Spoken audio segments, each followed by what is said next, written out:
One of the first things you'll notice in version 3 is that we have a new main menu. You can see it's kind of been redesigned, and front and center we have Carl here just absolutely going to town on some poor sap. He is just enjoying himself thoroughly. Marlene is over on the porch just kind of concerned about what she's seeing, and then we have a radiated idiot hanging out over there by the trees trying to decide if it's safe enough to come in.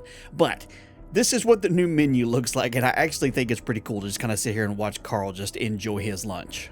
One of the first things that's really cool about the sandbox feature is that there are a dozen or so presets in here that you can choose. So you can go through and select how you normally have and select the difficulty from scavenger all the way up to insane, and you can see what it does to all the stats down here as you scroll through those. So that's pretty much the way it's always been, but you can go through and change to the official group, and you'll see that there is a bunch of different presets in here that will take advantage of all the sandbox options. So you got like almost creative, which turns enemy spawning off, and so you can scroll through all of these. We're not going to go through every single one of them, but you can see it's got a description, and then you can scroll through and you can see what it's doing with all of the different variables that's here. And like I said, there's about a dozen here to pick from if you just kind of want to pick one and jump in. These are the ones that were designed by the Fun Pimps. So if you don't want to tinker around with a lot of your own tweaks and settings here, you can pick one of the ones they have if you want to try them out there. Now we get into the actual sandbox options, and there's 150 options here to mess around with. So we're not going to go through every single one of them because that would be an extremely long video by itself, but we'll cover a lot of what they actually have set up in here. It's designed with this scrollable menu here and these tiles, these tabs up at the top, so they can add things as they're coming along to it, because there's 150 right now, and they will be adding things as they go along. They're accepting suggestions from the community, and one of the things that I've recommended is the broadcast crafting, or craft from container as we call it there, honk to open doors, and some other options they have there, and they're just like, oh, that's a good idea, I think I may put that in there. So if you're on any of the official forums of the Discord, you can always recommend different kinds of settings you want on here as well. But you can see that each one of these tabs that you have along here gives you a ton of different kinds of options to mess around with. You can go through and change things like your range damage and how much melee damage you're going to have, specifically run speed, crouch speed, stamina regen, all the normal stuff that you have here. Then you can go through and you can customize death penalties if you're one of those people that sometimes dies. You can change this so that, oh, I'm just going to be injured slightly, kind of like the default or whatever. Or you can set it so that you lose a decent chunk of your items. So you can set on here, say, I want to lose somewhere between 1 and 20 items when I die. It'll be at random. You don't know what it'll pick. You have no idea what you'll lose if you actually die. It's kind of random. Or you can set it up so that items get degradation when you die. By default, it's 10%. You can change that to something else if you want to. And then under the Entities tab, you can see that there's a bunch more options. So if you want to change on how many zombies are in the world, you can change it to a different density. So instead of having just the basic normal level of zombies that you would normally find in whatever world you're playing in, you can crank it up and just make it absolutely insane if you want to. You can customize the max tier. So if you're one of those that don't want to deal with radiateds or you don't want to deal with the elites, you can dial it back a little bit so, oh, the most you're ever going to see at worst is going to be ferals. That's kind of cool. So for those who are kind of wanting a little bit more of a casual experience playing 7 days, there you have it. You can customize how much different kinds of block damage that they can do and how much damage they can do to you and to other resources. You can switch it over to headshot mode. So while that's been a mod for the longest time, now we have that as an actual option. You can turn it on so that headshot only, that means you can only damage them via headshots. Headshot finisher, you can shoot them in the body all you want to so that they fall down, stop coming after you, but the only way to kill them is with a headshot finisher. That's really cool. I like that quite a bit. You can change the zombie day speed, the feral speed, the night speed, the blood moon speed, so you can customize it to be absolutely insane.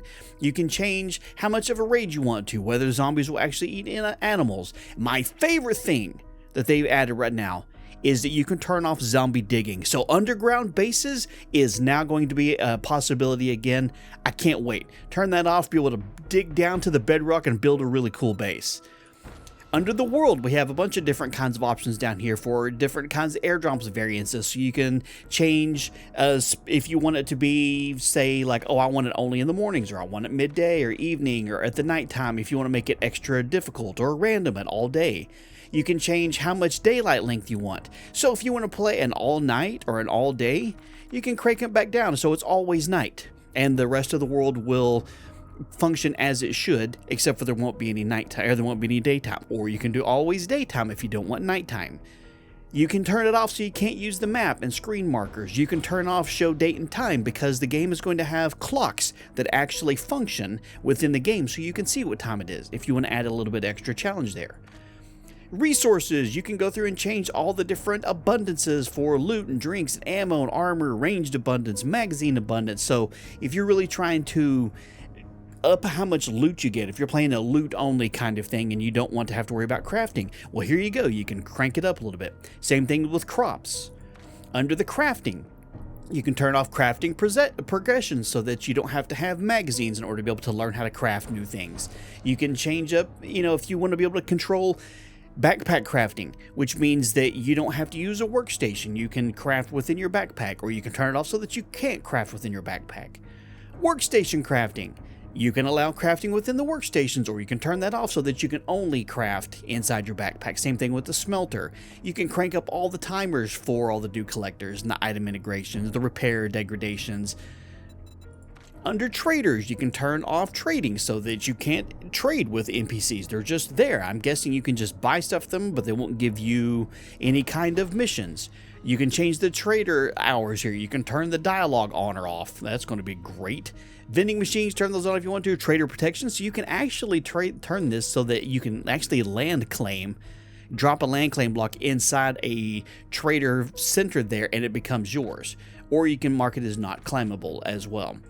And then you can see all the other different kind of options you have here within just these particular trader options. Under different kinds of tasks, you can turn off challenges, intro challenges, the POI routes, the trade routes, so that after you've talked to one trader, he's not going to tell you where the next one is. You have to find him. A lot of these are things that you are kind of familiar with, but it's nice that they actually have these in options here. And under miscellaneous, you can get kind of crazy. You can turn on celebrate kills, so if you shoot them in the head, it's a confetti trigger. That's kind of cool. Tiny zombies, silly sounds, big heads. You can turn gravity off if you want to. Let's see. Oh, you can turn it all the way down to 50%. So you can't go 0, because I'm guessing that would probably just ruin the game. Everything would just slowly float off into space, which might be fun, trying to shoot zombies while you're drifting into the atmosphere. And you can turn on black and white mode if you want to kind of have the old school George Romero original Night of the Living Dead sort of zombies. So that's a really quick overview of the different options in here. One of my other favorite things is once you have everything the way you want it on here, you can create this preset, and then what you can do is you can go down here and you can copy the code. So this code right here will set everything exactly as I have it. So when I'm having a new series going, I can say, hey guys, if you want to play the exact same one, I'll put the code in the video description. You copy it, paste my code directly in there, and boom, every single one of your settings is exactly the way I have it. That is going to be fantastic for being able to do role-playing with content creators and things. Thoroughly happy about that one, thoroughly. One of the new systems that was added to version 3 is what they're calling the magnitude system. Now, I would prefer to call it boosted because it makes more sense, but at the moment it's called magnitude. Call it whatever you want to. Every once in a while, you'll find tools and or weapons that you'll see have the little orange gold star here. So the difference is when you find one of these, that is considered a boosted or a magnitude weapon. So just comparing this, you can see basic stats here, but if you hover over, which you can see the difference between the 6 and the 6 with the star on it, is you have these teal colored bonuses that are going on here. So you get extra abilities for the same level things. So same thing with the pistol down here. If you find a boosted one for the same one, magazine size is increased, rounds per minute is increased, effective range is increased. Now on this one, it shows the range damage is slightly less and the max durability is slightly less, but that's not that big a deal. Same thing with the hammer. You find a boosted hammer and you got stamina cost has gone way down, attacks per minute has gone way up, max durability has gone way up, block damage has gone down just a smidge, melee damage has gone down a smidge. So anytime you find a boosted weapon or tool in the wild, you're going to get these teal numbers here. That's going to give you a bonus there, an extra percentage to kind of help you out to make it worth actually finding.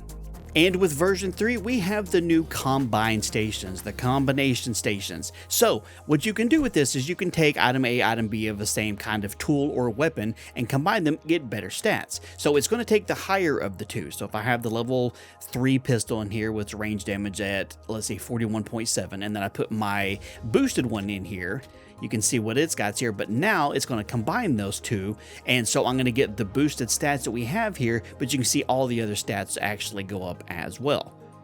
And that's all it takes. You don't have to use any kind of fuel. You don't have to use any kind of resources for it. You just put the items in there that you want to, and you'll see that it's going to be a great improvement from there. So 2 level 6 hammers.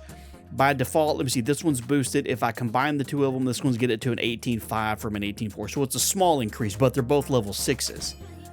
So now you have higher level weapons. So the combination station allows you to be able to combine tools and weapons to be able to increase the abilities that they have there. And you can keep combining them there to keep increasing the stats that you're going to get from them as well. But one of the things you can't do is you can't combine mods because there's not a specific kind of stat on either one of those. The mods are going to give you +1 for whatever it is. So you're not going to be able to combine 2 pocket mods or 2 hats and get a better one that's down here because they don't have variable stats like some of the weapons and the tools do. So it's basically just for weapons and tools. Also in this new system is that there are different variances between weapons and tool mods. So for instance, like the Gravedigger mod, if you find a level 1, which I have right here, it's going to give dirt damage +5. If you manage to get all the way up to a level 6, dirt damage +30. Now none of these can be combined within the combination station that you have over here as well. These are going to be the ones that you find and or buy. Anytime you want to try and craft any of these, the Gravedigger mod, you're always only going to be able to craft it at level 1. Any of the mods that you make you craft are going to be at level 1. Same thing with the weapon mods. So like for the Burning Shaft mod, ignition chance 10% for a level 1, at a level 4 it bumps up to a 40% and goes up. That'll work for all the mods that have different kinds of variable stats in it. Things like the Helmet Light mod, there's only 1 level of this one because it's not like a level 1 is kind of bright, a level 6 is, you know, a lighthouse brightness there. So some mods don't have a different variance level and how much they're actually going to help you. It's just a on or off. But having a level 1 to a level 6 is definitely going to be beneficial. In version 3, there are also 60 new POIs, and the one that I'm most excited for is the Been There Coffee Company. I mean, come on. It's like they know me. It's like they absolutely know me here. We're in the wasteland, so I'm taking some, breathing damage basically here. We're not going to go through these because I want them to be a surprise for everybody that's actually planning to go through. But this is one of the ones that they have that was just added here. And you can see it's a tier 4. This one being in the wasteland makes it a tier 6. So this one is actually going to be a lot of fun to go through. And they better have been making me some freaking coffee. It's called Been There Coffee Company. You been there? Yeah, you better have some coffee for me. And they've added a bunch of industrial buildings as well, and this one is Granddaddy's Cable Corporation, or GCC for short. This is another industrial one that they added. So you can see they added army camps, they added new farms, they added new industrials. They've just continued to add some more things to it. 60 new POIs is going to be great. Now, so everybody knows these buildings aren't going to show up in Navigaine because Navigaine is kind of a static map. It's designed how it is. You're not going to find the new buildings in there. You're going to have to generate a new random gen world to find the new POIs. Also, something they did, it's a minor thing, is they redid the way sign systems in the game work.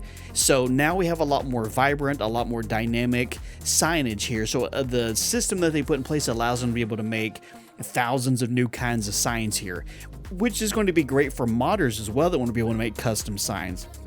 It should open up a whole new world of designs for signage, street signs, things like that.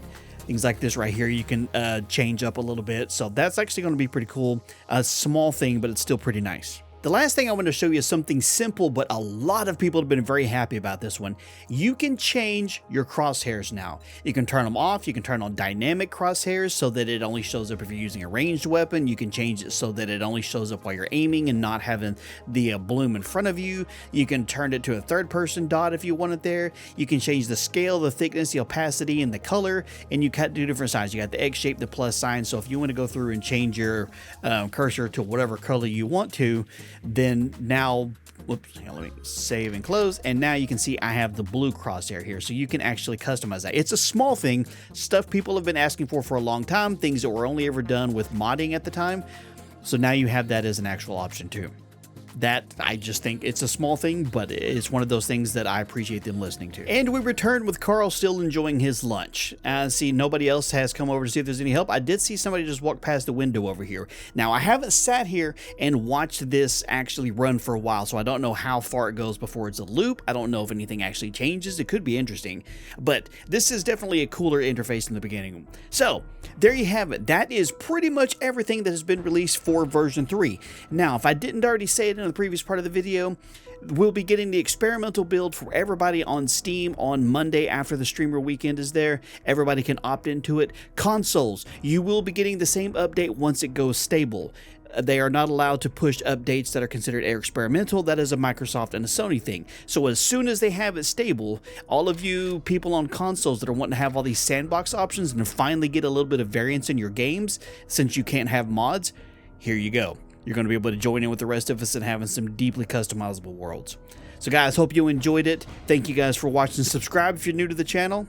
Leave a like on it. Leave me some comments if you have any questions, and I'll see if I can answer them for you. Thank you guys. Y'all have a wonderful day. I'll catch you later.